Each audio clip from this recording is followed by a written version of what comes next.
साल 2024 जून महीने का तुला राशिफल। नमस्कार दोस्तों, स्वागत है आप सभी का फिर से आपके अपने चैनल इंस्पिरेशनल स्टोरी पर। दोस्तों चलिए आज का वीडियो शुरू करते हैं। क्या आप सोच रहे हैं कि जून का महीना आपके लिए कैसा रहेगा? तो आइए जान लेते हैं जून महीने का तुला राशिफल। तुला राशि में जन्मे जातकों के लिए यह जून का महीना सावधानी रखने वाला महीना साबित होगा। आपको अपने जीवन के कई महत्वपूर्ण क्षेत्रों में सावधानियां रखने की आवश्यकता होगी, क्योंकि यदि आप ऐसा नहीं करते हैं तो आप बड़ी परेशानियों में घिर सकते हैं। सर्वप्रथम तो आपको अपने स्वास्थ्य का ध्यान रखना होगा, क्योंकि छठे भाव में राहु, सप्तम भाव में मंगल, पंचम भाव में शनि और अष्टम भाव में बुध, गुरु, सूर्य और शुक्र तथा द्वादश भाव में केतु ग्रह के प्रभाव के कारण आप इस महीने शारीरिक और मानसिक समस्याओं से घिरे रह सकते हैं। इसलिए आपको अपनी तंदुरुस्त जीवन शैली की ओर ध्यान देना ही होगा। आर्थिक रूप से भी यह समय ज्यादा अनुकूल नहीं कहा जा सकता है, क्योंकि अर्थहानि के योग बन सकते हैं। व्यवसाय में सुधार करने के लिए आपको बहुत प्रयास करने होंगे। हालांकि आपका व्यापार अच्छी गति से आगे बढ़ेगा, लेकिन आपको जल्दबाजी में आकर कोई भी काम करने से बचना चाहिए, क्योंकि इससे आपको नुकसान उठाना पड़ सकता है। नौकरी करने वाले जातकों को कठिन परिश्रम के बाद थोड़ी युक्तियों और तेज दिमाग का भी इस्तेमाल करना होगा, तभी आप अपनी नौकरी में स्थान बना पाएंगे और पक्के तौर पर नौकरी कर पाएंगे। प्रेम संबंधी मामलों के लिए यह महीना अनुकूल रह सकता है। आपको अपने प्रियतम के और नजदीक आने का मौका मिलेगा और आप अपने रिश्ते को लेकर संतुष्ट रहेंगे। आप अपने प्रियतम से नजदीकियां बढ़ाएंगे। वैवाहिक जीवन में कुछ अच्छी और कुछ बुरी संभावनाएं बन रही हैं। एक तरफ जीवन साथी हर काम को पूरी मेहनत और ईमानदारी से करेंगे, तो वहीं उनके स्वभाव में कुछ बदलाव भी आ सकता है, जो आपके बीच अहम के टकराव का कारण बन सकता है। आपके ससुराल में शादी विवाह समारोह हो सकता है, जिसमें आप परिवार सहित शिरकत करेंगे। पारिवारिक जीवन में कुछ अच्छा माहौल रहेगा, लेकिन परिवार के बुजुर्गों का स्वास्थ्य प्रभावित हो सकता है, इसलिए आपको ध्यान देना होगा। बेवजह की यात्राएं आपके लिए नुकसानदायक साबित हो सकती हैं, इसलिए यात्रा पर जाने से पूर्व कई बार विचार कर लें। यदि आपकी आर्थिक स्थिति को देखा जाए तो इस महीने आर्थिक तौर पर उतार चढ़ाव की स्थिति बन सकती है। दूसरे भाव के स्वामी मंगल महाराज सप्तम भाव में विराजमान रहकर वहां से आपके दशम भाव, प्रथम भाव और द्वितीय भाव पर दृष्टि डालेंगे, जिससे व्यापार में लाभ होने के योग बनेंगे। व्यापार की कुछ योजनाएं सफल होंगी, जिससे आर्थिक लाभ होगा।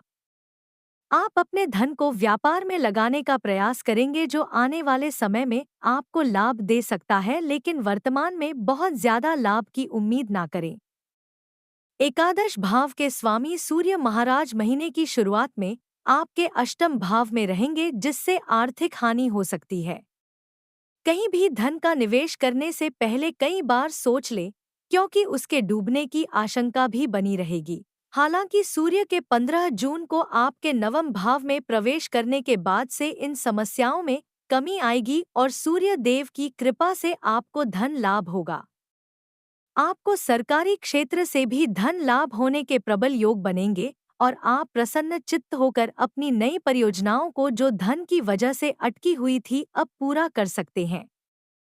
फिर भी इस महीने खर्चे भी अप्रत्याशित रहेंगे और आमदनी उम्मीद से कम हो सकती है, इसलिए आपको आर्थिक समन्वय पर ध्यान देना होगा, ताकि धन का दुरुपयोग ना हो पाए और व्यर्थ में धन का खर्च ना हो। यह महीना करियर के दृष्टिकोण से उतार चढ़ाव से भरा रहने वाला है। सप्तम भाव से अष्टम भाव अर्थात पंचम भाव में शनि देव विराजमान रहेंगे, जो नौकरी में बड़े बदलाव का संकेत लेकर आएंगे। यदि अभी तक आपने नौकरी में बदलाव महसूस नहीं किया है या आपकी नौकरी नहीं बदली है, तो अब आपकी नौकरी में बदलाव आ सकता है। आपको एक नई नौकरी प्राप्त हो सकती है।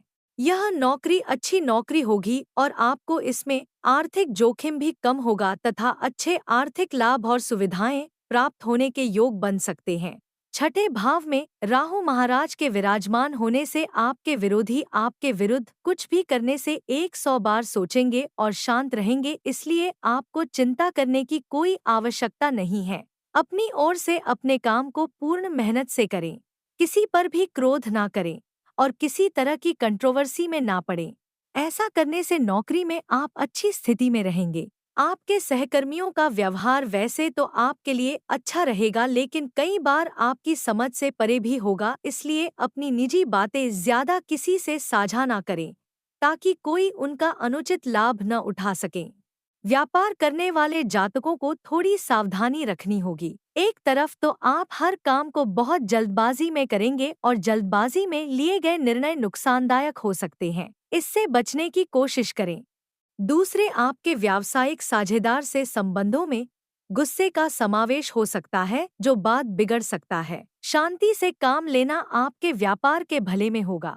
आपका व्यवसाय में अच्छा लाभ तो हो सकता है, लेकिन वह आपको प्रत्यक्ष रूप से दिखाई नहीं देगा, किंतु आने वाले महीनों में आपके सामने दृष्टिगोचर होगा। यदि आपके प्रेम जीवन की बात करें तो पंचम भाव में बैठे शनि महाराज प्रेम जीवन को भरपूर प्रोत्साहन देंगे। आप जिनसे प्रेम करते हैं उनके प्रति आपका प्रेम सच्चा है अथवा नहीं, इसकी पहचान इस वर्ष हो जाएगी। शनिदेव दूध का दूध और पानी का पानी करने में सक्षम है। यदि आप अपने प्रियतम से सच्चा प्रेम करते हैं तो आपके पार्टनर को इसका एहसास होगा और आपका प्रेम और आगे बढ़ेगा। यदि इसके विपरीत है तो समझ कर चलिए कि आपका रिश्ता टूट भी सकता है, क्योंकि शनि देव सच्चाई और ईमानदारी को महत्व देते हैं। आप अपने रिश्ते को लेकर दीर्घकालीन योजनाएं बनाएंगे और अपने रिश्ते को आगे कैसे बढ़ाया जाए इस पर भी ध्यान देना होगा। अभी अपने प्यार को प्यार ही रहने दें, उससे शादी का नाम लेने की कोशिश ना करें,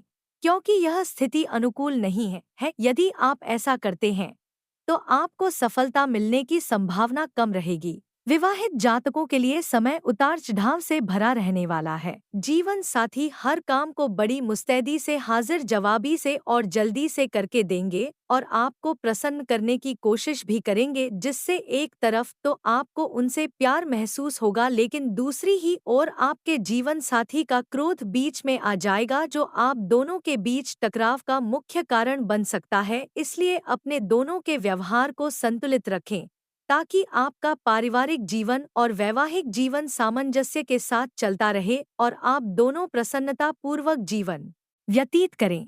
संतान की ओर से आप दोनों को शुभ समाचारों की प्राप्ति होगी और उनकी उपलब्धि पर आपको खुशी मिलेगी। यह महीना स्वास्थ्य के दृष्टिकोण से कुछ कमजोर रहने की ही संभावना है, इसलिए आपको सबसे ज्यादा ध्यान इस महीने अपने स्वास्थ्य पर ही देना होगा। राशि स्वामी शुक्र महाराज महीने की शुरुआत में ही अष्टम भाव में बृहस्पति, बुध और सूर्य के साथ विराजमान रहेंगे, जिससे स्वास्थ्य समस्याएं परेशान कर सकती हैं। इस पूरे महीने शनि पंचम भाव में और मंगल सप्तम भाव में तथा राहु छठे भाव में और केतु द्वादश भाव में बने रहेंगे। बृहस्पति का गोचर भी अष्टम भाव में बना रहेगा, जिससे स्वास्थ्य समस्याएं परेशान कर सकती हैं। महीने के उत्तरार्ध में राशि स्वामी शुक्र आपके भाग्य स्थान में प्रवेश कर जाएंगे। 12 जून को शुक्र का मिथुन राशि में गोचर होगा और बुध भी 14 जून को मिथुन राशि में चले जाएंगे तथा सूर्य भी 15 जून को मिथुन राशि में आ जाएंगे। इसके बाद स्वास्थ्य में सुधार होना शुरू होगा। इस प्रकार महीने का उत्तरार्ध आपके लिए अनुकूल रहेगा। महीने के पूर्वार्ध में आपको बासी और चटपटा भोजन से पेट की बीमारियां और बदहजमी की शिकायत भी हो सकती है। यदि आप किसी बड़ी समस्या का सामना कर रहे हैं तो चिकित्सक से संपर्क करके आवश्यक जांच करा लें। इससे आपको अपनी समस्याओं को जानने में आसानी होगी और उनसे बचने के लिए भी समय रहते आप कदम बढ़ा पाएंगे। यह महीना पारिवारिक रूप से अनुकूल तो रहेगा, लेकिन परिवार के बुजुर्ग सदस्यों का स्वास्थ्य पीड़ित हो सकता है, इसलिए आपको उनके स्वास्थ्य की ओर विशेष ध्यान देने की आवश्यकता होगी। दूसरे भाव के स्वामी मंगल महाराज सप्तम भाव में विराजमान रहेंगे। जीवन साथी के गुस्से का शिकार पूरे परिवार को होना पड़ सकता है, इसलिए अपनी ओर से आपको ऐसी गलती ना करें कि पूरे परिवार को आपकी जीवन साथी के गुस्से का सामना करना पड़े। आपसी बातचीत से हर समस्या का समाधान किया जा सकता है। कड़वे वचन बोलने से बचें और जीवन साथी को भी परिवार के अहम मामलों में बोलने का अधिकार दें। देव गुरु बृहस्पति, शुक्र और बुध अष्टम भाव में बैठकर आपके द्वितीय भाव को देखेंगे। आपकी वाणी में प्रभाव और मिठास बढ़ेगी। ससुराल पक्ष से भी आपके संबंध बेहतर बनेंगे और वह आपके पारिवारिक सदस्यों से भी अच्छा सामंजस्य बिठा पाने में कामयाब रहेंगे। आपको महीने के उत्तरार्ध में अपने जीवन साथी के भाई बहनों से अच्छे संबंधों का लाभ मिलेगा। आप उनके साथ घूमने जा सकते हैं और उनके साथ समय बिताएंगे। भाई बहन आपके लिए मददगार साबित होंगे और उनकी वजह से आपको कुछ बड़ा लाभ प्राप्त हो सकता है। माता पिता के स्वास्थ्य की बात करें तो माता जी के स्वास्थ्य में कुछ सुधार हो सकता है, जबकि पिताजी को आपके ध्यान की आवश्यकता पड़ेगी। उनके स्वास्थ्य पर थोड़ा ध्यान दें। जून महीने का तुला राशि वाले जातकों के लिए उपाय। आपको अपनी राशि स्वामी को मजबूत करना चाहिए और अपने गले में शुक्रवार के दिन एक क्रिस्टल की माला यानी कि स्फटिक की माला पहननी चाहिए। राह के कुत्तों को भोजन देना आपके लिए लाभदायक रहेगा। यदि किसी बड़ी समस्या से पीड़ित है तो अपने घर अथवा मंदिर में रुद्राभिषेक संपन्न कराएं। नियमित रूप से मां दुर्गा की उपासना करना और श्री दुर्गा चालीसा का पाठ करना आपके लिए बहुत अच्छा है। प्रिय दोस्तों, आज की हमारी वीडियो आपको कैसी लगी हमें कमेंट करके बताएं। अगर आपको हमारी वीडियो अच्छी लगी हो तो कमेंट बॉक्स में जय मां दुर्गा जरूर लिखें।